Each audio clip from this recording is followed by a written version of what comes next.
I am a human being just like you. I breathe, I see, I feel. I can breathe the hate, the anger, the injustice filling up the streets like a blinding steaming vapor. From corner to corner, neighborhood to neighborhood, from race to race. I can see the discrimination. My eyes widen and are marked by the misunderstandings and the misjudgments, slithering in people's hearts like a poisonous snake. I can feel despair, hopelessness running through my very veins, inequality being the oxygen I breathe, but motivation being the force that drives my muscles. Don't define me by a 9-digit number. Take away the dashes, take away the labels, and what's left? Me, a human being.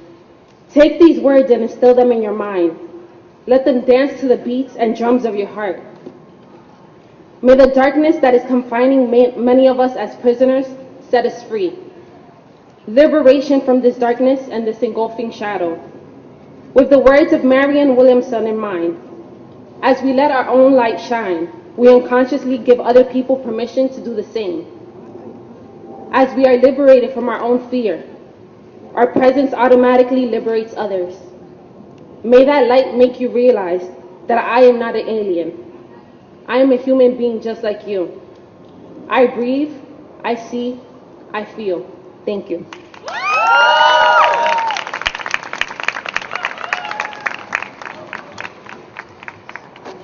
Awesome. So next will be Melissa.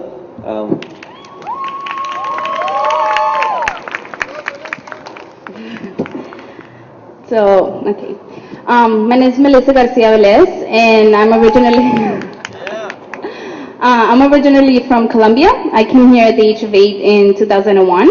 And like many immigrants, like all immigrants, we all have to face issues of language barriers, assimilating to a new culture, seeing people that look different from you. And where I came from, the town is called Buga, so it's a really small town in Colombia where you just see people that same skin color and everything. And coming here, seeing people from different countries and, seeing everything completely differently really impacted me at that age. And it was not only that impacted me. It was being away from my family. It was leaving my brother, leaving my father, leaving my grandmother, my grandfather, everybody behind me. And even though I came to reunite with my mother, I still felt that part of me was left in Colombia. I was put in a bilingual class, in a regular class for 2 weeks, and I couldn't communicate with the teacher at all. I had to use sign language and get somebody to speak to me because I couldn't understand her, she couldn't understand me. So it was really difficult, but I was put in ESL class and a bilingual class, and probably in 6 months, I was able to communicate more with the teacher and the students. As a child, I was never questioned about my legality. Nobody ever asked me, do you have a social security number? Do you have a citizenship? Do you have anything that defines you as a legal citizen? That didn't go through my mom. My mom didn't speak to me about it. It was just not a topic in my house. And it wasn't until sophomore year, when we were coming back from college trip, ironically, that I was speaking to a college counselor, and we were talking about several things, and she asked me if I had papers. I told her no, that all I knew was that I couldn't travel outside of the United States because I wouldn't be able to come back.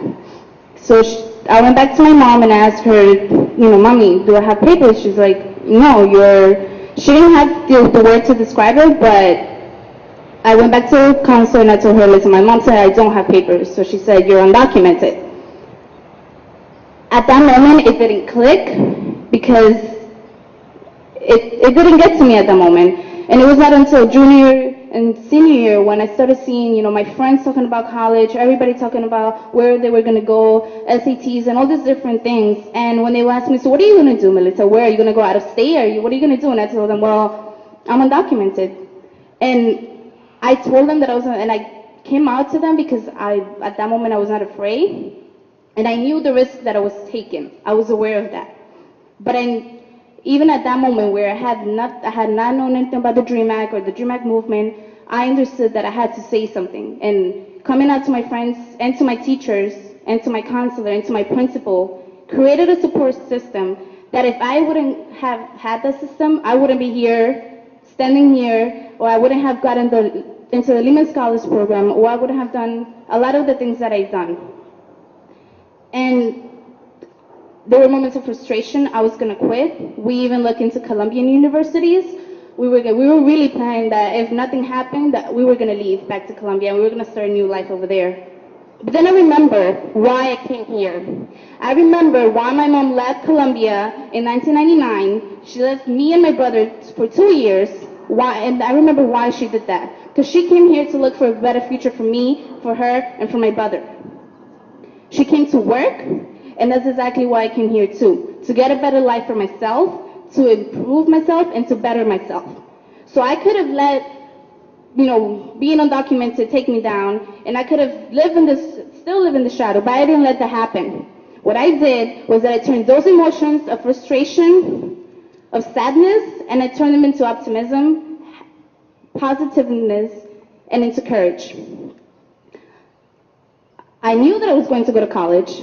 I didn't know how, I didn't know when it was going to happen, or how it was going to happen, but I knew that I was going to college. So what I did, with the help of my friends and my counselor, we sat down, we looked through different colleges, and I called each and one of them.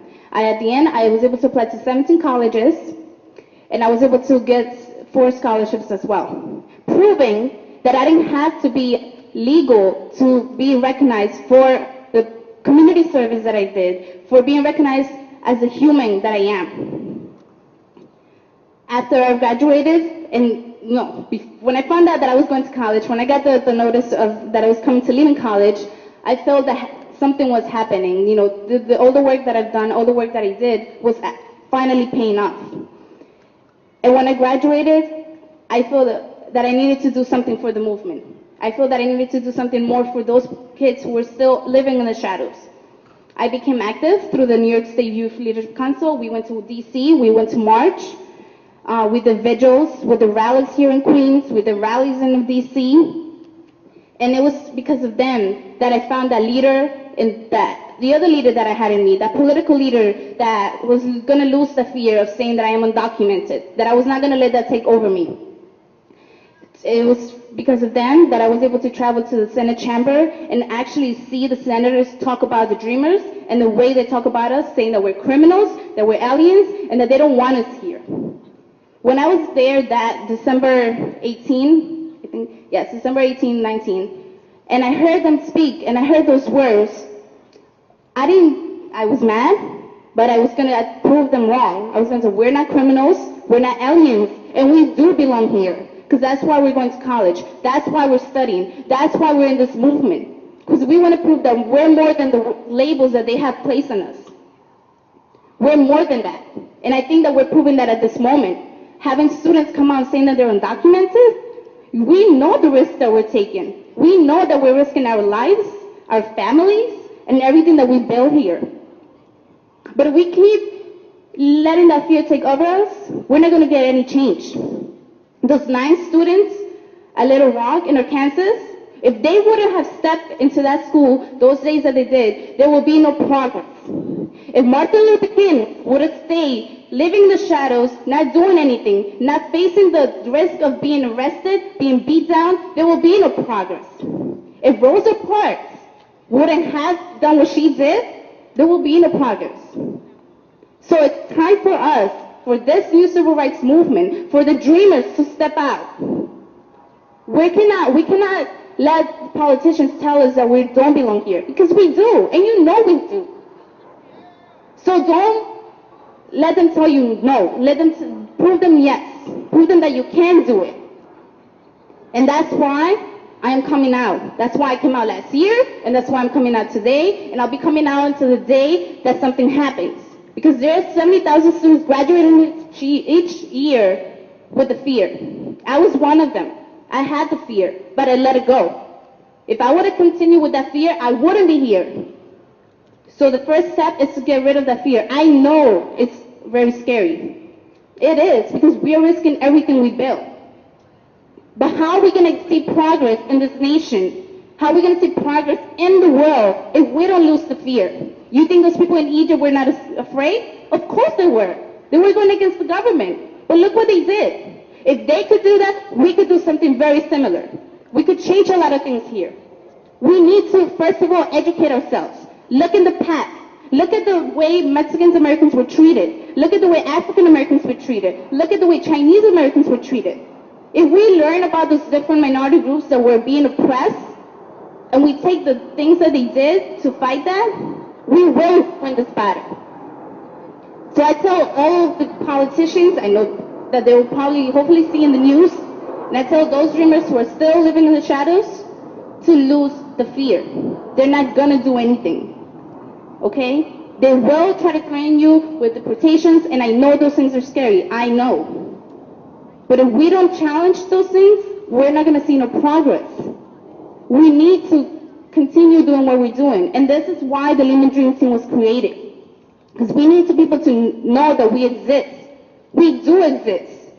I have hands, I have a face, I can walk, I can touch, I do exist. So don't call me an alien, don't call me an illegal alien. I am not illegal.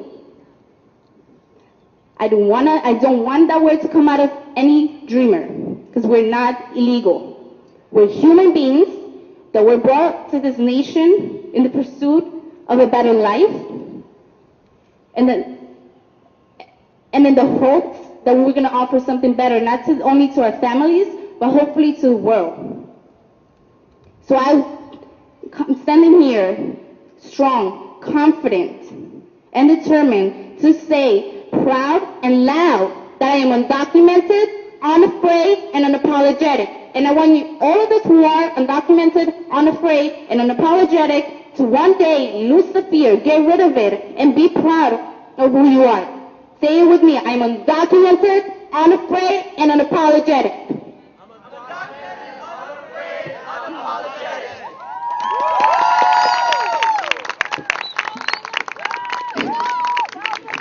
Now we're going to have Percy.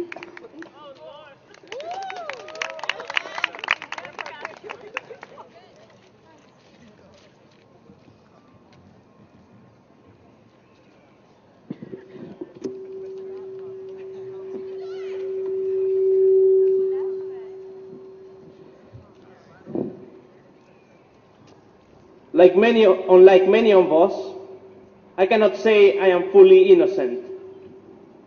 I came here at 11, and I knew that what was going to happen. I knew that the plans of my family were to overstay here with a tourist visa, and that I was going to become undocumented. But I don't feel regret.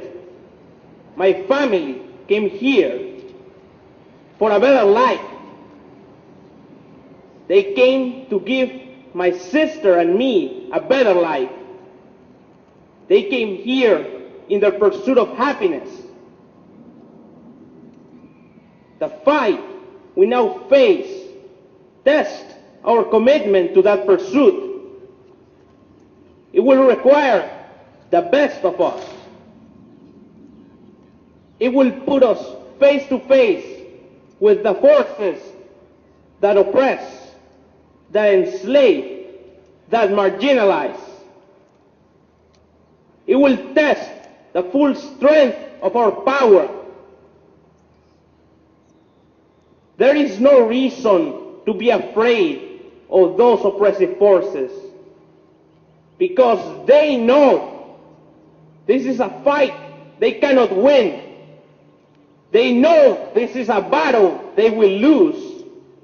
They know that at the end, we shall prevail. We must recognize we don't do this for ourselves, but so the principles of freedom and equality don't perish from this earth.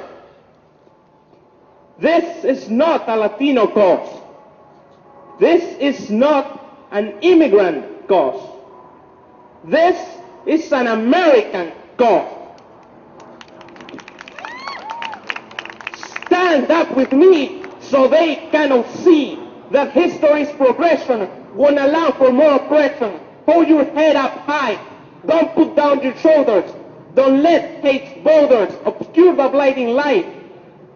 Don't be afraid of their words as they slash like bloody swords.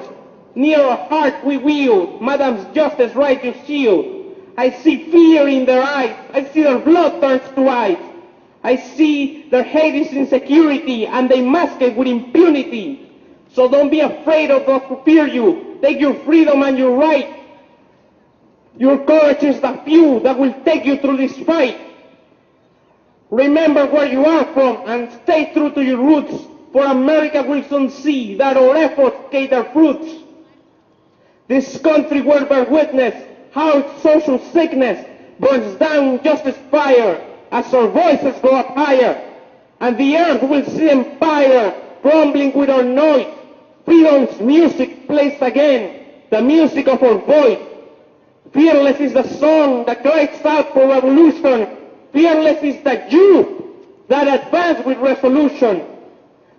Brought by immigration, we're the next generation. We are the precursors of the leaders of this nation. We're climbing to the top. We're taking the final stand.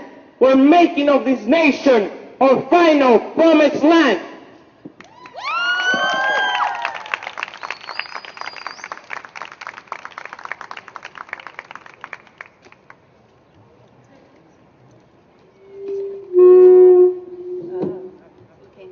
So those are all the speakers we had, and I think we should congratulate and applaud all the dreamers who came out for the first time ever. And we'll say last time, but we had to be really loud. Everywhere we go, people want to know who we are. So we tell them, we are the dreamers, the mighty dreamers, fighting for justice and an education. What do we want? What do we want? What do we want? When do we want it? Now! When? Now! When? Now! And the last one. Dreamers united will never be divided. Dreamers united will never be divided. Dreamers united will never be divided. Dreamers united will never be divided. So now I'm gonna give certificates to the Dream members for being so amazing and for being courageous and doing what they do every day of contributing to this, to the team and to the group, and for always being there and to supporting each and every one. The first certificate goes to Janet for being. Thank you, Janet, for everything that you do. The next one is for Luis Saavedra.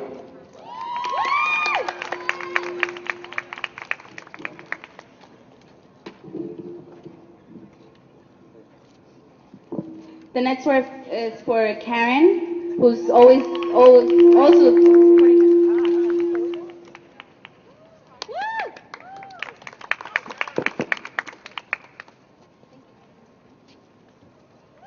The next is for Marlene. She's being interviewed. Okay. The next one is for Percy for his contributions as well.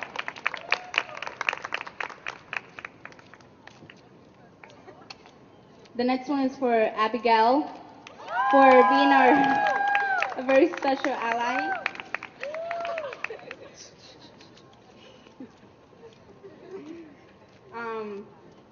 The next one is for Renisha for contributing us for her song.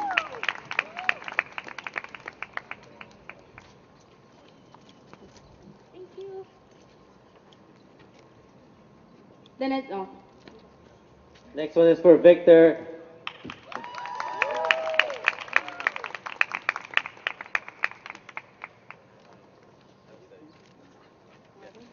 and the next one is for Jacqueline.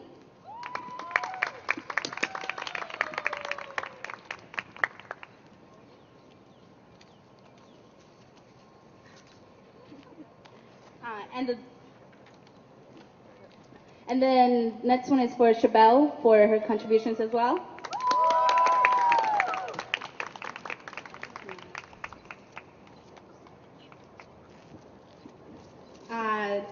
The second to last one is for Chris for being an amazing leader, for coming up with the idea, and for always thinking of new ideas and always being very supportive.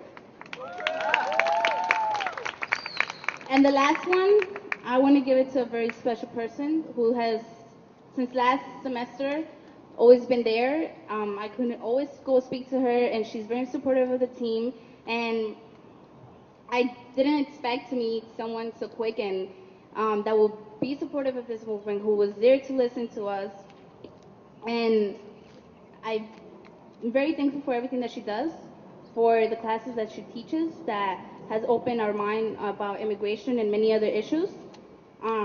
And she's an amazing, incredible professor. So this is for Professor Alicia Galvez for her conditional, incredible, and strong support to the Dream Team and for believing in us.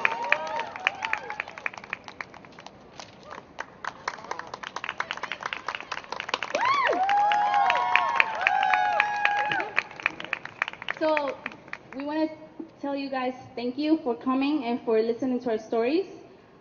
It really means a lot to us. We've been planning this since like a month, and we didn't know what the outcome was going to be, but this is more than we expected, and we're very thankful for you coming out here, you know, taking the time to listen to Dreamers and listen to the stories that we have to offer, and for chanting with us and listening to us. So I hope that you guys get a really good insight as to what the movement is about, as to what Dreamers want in this nation, and why we're fighting.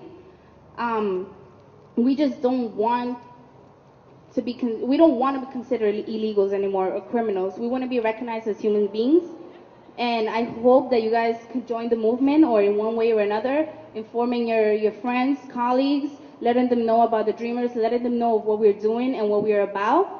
And I hope that you can take something from this. And yes, thank you so much for coming. And Chris? Yeah, I just want to say thanks for coming, everybody. For those Lehman students, if you are undocumented or just an ally, our doors are always open.